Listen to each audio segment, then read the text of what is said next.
Of Arizona State University's 24 Division I programs, there are also several club teams that have either not yet reached Division I status or are in addition to that sports D1 program. One of those club teams is ASU men's volleyball. I talked to members of their team to learn more about their decision to play club sports and what makes this team special. Reasons for involvement in intramurals can vary depending on the student. Some see it as a way to stay in shape and get a workout in during the day, while others see it as a way to meet people and make new friends. But for some, such as ASU freshman Ronan Haycoop, they see it as a way to keep playing sports after high school. Thanks, Matt. One of the biggest pieces for ASU this season has been sophomore goalie TJ Sumtenfelter, a potential candidate for Goalie of the Year in college hockey. Currently, he leads the country in saves with 291, 47 more than Ohio State's Jacob DeBooze. There's many things that can be said about Horizon High School's athletic department, but one word defines them all: tradition. Horizon Volleyball is no different, as head coach Valorie McKenzie has coached at the school since its opening in 1980 and has over 1,000 wins in her career.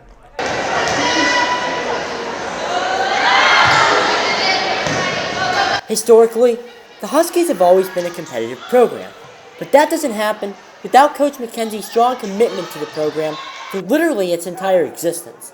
In her time, they have won 4 state titles, most recently a 5A title in 2021, and appeared in the state tournament 38 times in 42 years. In addition to her long tenure as a head coach, McKenzie is also a retired PE teacher from Horizon. Her coaching philosophy is built upon strengthening her student athletes not only on the court, but off the court as well. Her former student and current athletic director, Dina Anderson, describes her as a role model for the kids. Coaching for me, it's just not about skill and talent, it's all about life lessons. My big thing for kids is to teach them how to be good people, have character, integrity, commitment, dedication. Her volleyball teams are always very disciplined. They're always well coached. She has a great rapport with her kids.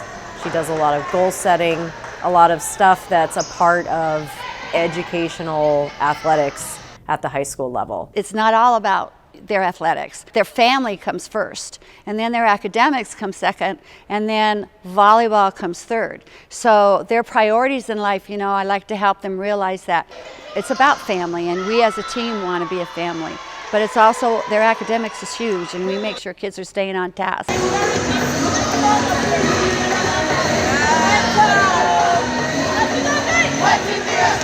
Coach McKenzie believes the strong discipline and emphasis on family is a large part of the team's success on the court. She is frequently seen talking to players one-on-one during practices and games.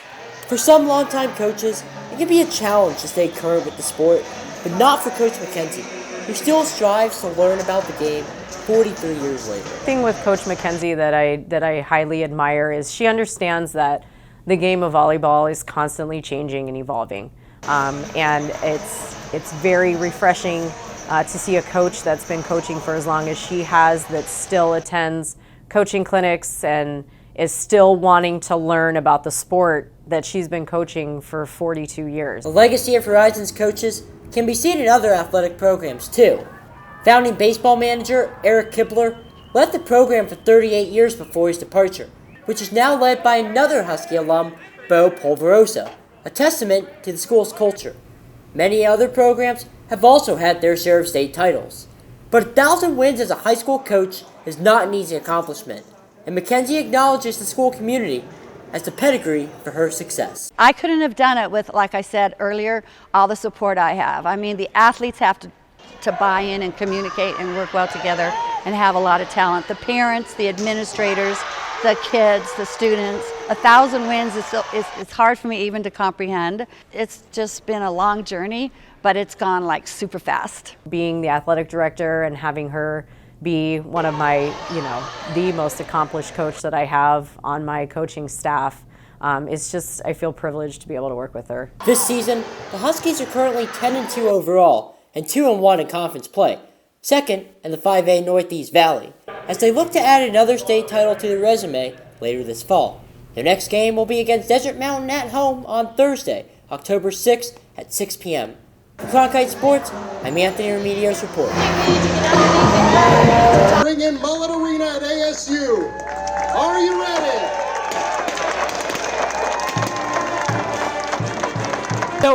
How excited are you for this arena to open? This is awesome. We've been waiting a long time. We're big hockey people. My son is a mini mite. He plays. He's 5 years old, and I'm excited to bring him to his first game too. Oh, super excited. I mean, I remember seeing the behind the scenes of the construction of the arena, and now to finally see this completed and see fans filling up the seats, it's really awesome. I mean, beyond excited. We've got season tickets here, so we'll be here most of the nights. You hear this place right now? You mentioned the band and the student section. How would you describe the energy that both of those groups have shown tonight? Oh, it's been awesome. You know, to see all the students who came out to support the team in the first inaugural game, it's just really cool. It's immaculate. Everyone's so excited. Everyone's chatting. It's just, the energy is awesome. Energetic. Everybody's involved. Everybody's paying attention, having lots of fun. So what are you guys' thoughts on the arena so far? Dude, it's awesome. I love it. This is my first hockey game ever, and, you know, it's off the charts. 10 out of 10. Yeah, he gets it. He gets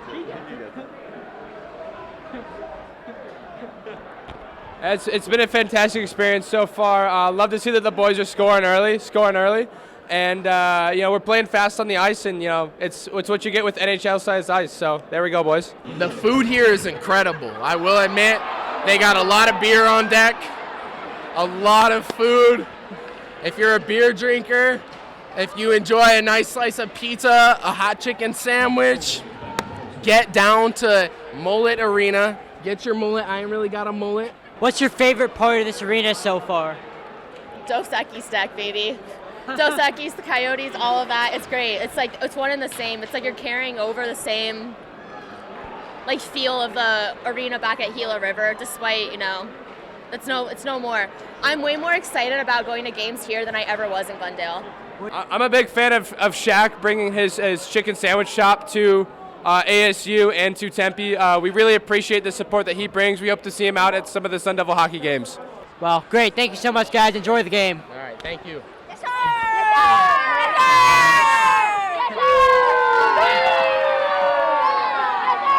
Sun Devil baseball transfer Nick McLean looks to start his collegiate career this spring at Phoenix Municipal Stadium. His older brothers, Matt and Sean, were both drafted out of UCLA and ASU respectively. Our own Caitlin Parahinog dives into Nick's journey and the success of the McLean family. Number 9 Arizona State clinched another Pac-12 series Saturday evening, bringing their overall record to 34-7 as they defeated the California Golden Bears in a run rule 13-5. Their performance was fueled by an 11-run fourth inning, highlighted by a solo home run by Sydney Sanders and a grand slam by Jasmine Rowland. A goalie like Semtenfelter is exactly what the Sun Devils needed, as they have not had a consistent goalie since Joey DeCoy's last year in Tempe during the 2018-19 season, the only tournament appearance in program history. Semtenfelter's transfer to Tempe has earned him just about every minute in the net this season, after only playing in a handful of games at Northeastern just a season ago. With his continued success in the net, he will remain a major contributor on the ice in the Sun Devils' pursuit of a return to the NCAA tournament. And now, here's head coach Greg Powers on what TJ has brought to the team. Thanks, guys. While it certainly is a controversial move for Pooch that will earn its share of hate, as all LIV Tour members have, his ASU career will certainly be one to remember. The most embarrassing statistic on Saturday, a mere 6 rushing yards by the Sun Devils, the lowest in a single game in school history, and a metric that largely had to do with Jones's 5 sacks for 45 yards and a review targeting no call. Here's Jones after the game. What advice would you give to young journalists? Advice I'd give to young journalists would be go out and get hands-on experience. I mean, we're here at a baseball stadium. We're talking right now. You set up this camera. You plugged in the microphone. There's one right there. There's one right here. That real-world experience. Get as much hands-on experience as you can.